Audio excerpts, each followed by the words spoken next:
What is going on, guys? We are back in the garage with the Corvette, and we're about to use one tool and some foam to do one of the most comfortable mods that I can think of.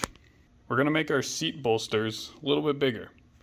Making these thicker was insanely comfortable, and I'm going to have to look into a way of making these a little bit thicker because I feel like mine look and feel a little bit tired.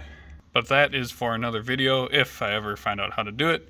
For now, one good reason to do this is to prevent that from happening.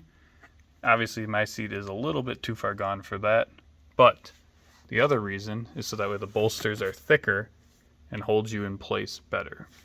So we're going to tuck that seat belt in so it's out of the way, put the seat all the way forward, tip it forward, and then unzip the back here. With that seat back unzipped, you can flip the leather forward, and you can see why that spot right there wears through.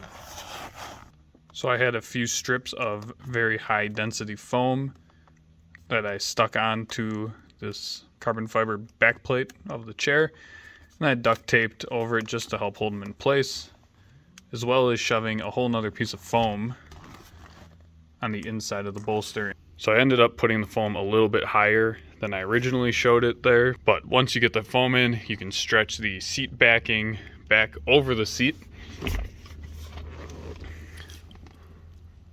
and then re-zip the back. And this is where you might need the pliers, because it's a little bit hard to grab that zipper and force it over the now really tight seat back. So on the right side bolster here, the inside of the car, I didn't add any foam because I couldn't add it and stretch the seat back into shape around it. But what I did do is just flip the outside foam into the inside.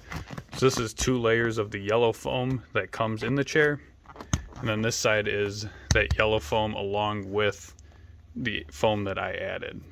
Enjoy your seat backs, and man, perfect.